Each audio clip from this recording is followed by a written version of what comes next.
বিজ্ঞানীরা প্রতিনিয়ত কিছু না কিছু এক্সপেরিমেন্ট করেই চলেছে। কিন্তু যদি সেই এক্সপেরিমেন্ট ভুল হয় এবং ভুল কিছু জিনিস তৈরি করে ফেলে, তখন তখন কি হবে? আজকের ভিডিওতে এরকমই কিছু ভুল বিজ্ঞানীদের দ্বারা এক্সপেরিমেন্ট নিয়ে আজকে আমাদের ভিডিও। নমস্কার, আমি বিথিকা। আপনারা আছেন গল্পে বিথিকা ইউটিউব চ্যানেলের সাথে। আশা করছি আপনারা আমার ভিডিওতে একটা করে লাইক করে দিয়েছেন। আজকে আমি আমার ভিডিওতে বিজ্ঞানীদের দ্বারা তৈরি বিভিন্ন ভুল এক্সপেরিমেন্ট সম্পর্কে বিশেষ কিছু তথ্য আপনাদের সামনে তুলে ধরার চেষ্টা করব। জাপানে একটি শূকরের শরীরের মধ্যে মানুষের শরীরের অংশ ইমপ্লেক্ট করা হয়েছিল, যার ফলে ওই শূকরের দেহে মানুষের মতোই মাসল এবং মানুষের শরীরের মতোই অর্গ্যান থাকতে পারে, অর্ধেক মানুষ এবং অর্ধেক শূকরের অংশ। যিনি এই এক্সপেরিমেন্ট করেছিলেন তিনি এটিকে বিশেষ কাজের জন্য বানিয়েছিলেন। তিনি বলেন যে মানুষ এবং শূকরের জিনের মধ্যে ডিফারেন্স খুবই কম। এক্সপেরিমেন্টের পর যখন শূকরের বাচ্চা হয় তখন সেগুলিকে সাধারণ শূকরের মতো দেখতে হলেও ভিতরের অর্গানগুলো বা ফাংশনগুলো মানুষের মতোই থাকে। মানুষের সেল শূকরের সেলে ইনজেক্ট করার ফলে এরা সাধারণ শূকরের থেকে বেশি অ্যাক্টিভ এবং অ্যাগ্রেসিভ হয়, আর এরা যে কোনো রোগের বিরুদ্ধে অ্যান্টিবডি তৈরি করতে পারে। পুরো পৃথিবীতে এই ধরনের এক্সপেরিমেন্ট ব্যান হয়ে গেলেও জাপানে কিন্তু এখনও চলছে। এরপর আসা যাক লাইগার নামে এই প্রাণীটির কাছে, যেটি দেখতে অনেক বড় এবং ভয়ঙ্কর। এই প্রাণীটি মেল লায়ন ও ফিমেল টাইগারের হাইব্রিড একটি প্রাণী। এই প্রাণীটিকে দুটি শক্তিশালী এবং ভয়ানক পশুর সংমিশ্রণে বানিয়ে তোলা হয়েছে। বিড়াল প্রজাতির সবথেকে বড় প্রাণী হিসাবে এদেরকেই ধরা হয়। এদের উচ্চতা এবং বিহেভিয়ার বাঘ ও সিংহের মতোই। এই পশুগুলিকে সাউথ আমেরিকার বেশি দেখতে পাওয়া যায়। একটা সময় ছিল যখন বলা হতো লাইগার প্রাণীদের নাকি বিলুপ্তি ঘটেছে। 1993 সালে এই তথ্যটিকে ভুল বলে প্রমাণ করা হয়। ওই সময় আমেরিকার ঘন জঙ্গলে পুনরায় দেখতে পাওয়া যায় এই লাইগার। এরপর আসা যাক ওয়ালফিনের কাছে, যেটি ডলফিন এবং তিমির সংমিশ্রণ।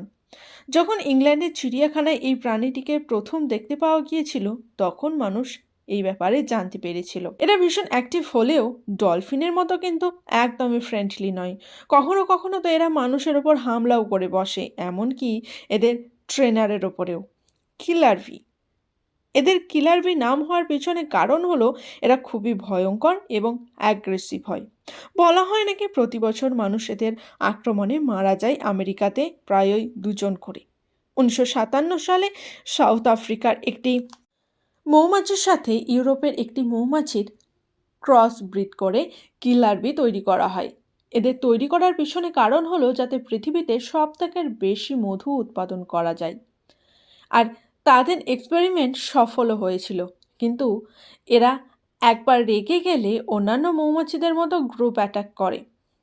সুপার কাউ, যেটি বেলজিয়ামের একটি প্রজাতি, এটিকে বানানো হয়েছিল 1800 শতকে।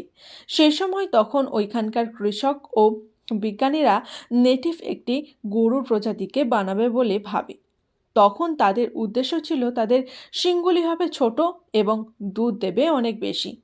এরপর তারা সব ধরনের প্রজাতির ক্যাটেল নিয়ে এসে একটি ব্রিড করায়, আর তৈরি হয় সুপার কাউ।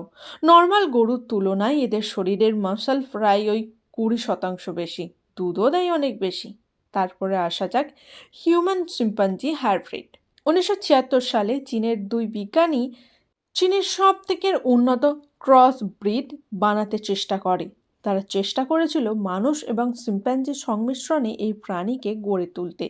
তারা অনেকাংশে সফলও হয়, কিন্তু এমন কিছু ঘটে তাদের সাথে যা হাতের বাইরে চলে যায়। একটি মেল হিউম্যান স্পার্ম শিম্পাঞ্জির মধ্যে প্রবেশ করায়, আর ওই শিম্পাঞ্জি ছিল 3 মাসের প্রেগনেন্ট। তারা ভাবে যে এর ফলে যে প্রাণীটি তৈরি হবে সে মানুষের মতোই বুদ্ধিমান হবে অথবা মানুষের মতো দেখতে। চীনের ওই বিজ্ঞানীরা ভেবেছিল যে যদি এটি মানুষের মতো হয় তাহলে তারা কাজের লোক হিসাবে তাকে রেখে দেবে অথবা তাকে স্পেসে পাঠাবে রিসার্চ করার জন্য। এরপর যখন ওইখানকার মানুষ ওই সমস্ত জিনিস সম্পর্কে জানতে পারে তখন তারা ল্যাবটিকে জ্বালিয়ে দেয় এবং পুরো দেশ জানার পর হইচই পড়ে গিয়েছিল, আর ওই শিম্পাঞ্জিটি মারা যায় ওই ল্যাবে আগুন লাগানোর ফলে। 1970 সালেও কিন্তু এরকমই একটি এক্সপেরিমেন্ট হয়, যেটি পলিটিক্যাল প্রেশারের জন্য বন্ধ হয়ে যায়। দ্য র্যাবিট ম্যান্ড্রোন মানুষের ক্রসব্রিড 2003 সালে মানুষ এবং খরগোশের একটি ব্রিড তৈরি করা হয়েছিল চীনে। প্রথমের দিকে তো এটা গোপন করেই রাখা হয়েছিল। এই ব্রিড বেশিরভাগ সেলসই ছিল মানুষের আর কিছুটা খরগোশের। প্রথমের দিকে যে বাচ্চাগুলি জন্মেছিল তাদেরকে সায়েন্টিস্টরা মানুষের বাচ্চাই বলেছিল, কিন্তু ওই প্রাণী জন্মানোর 3 দিনের পরেই তাকে মেরে ফেলা হয় এবং এই কারণগুলি কি এখনো পর্যন্ত কারো কাছে জানা নেই। তা কেমন লাগলো এই সায়েন্টিস্টদের বানানো আজব সব জিনিস সম্পর্কে জেনে? আমাকে কমেন্ট করে জানাতে কিন্তু একদম ভুলবেন না।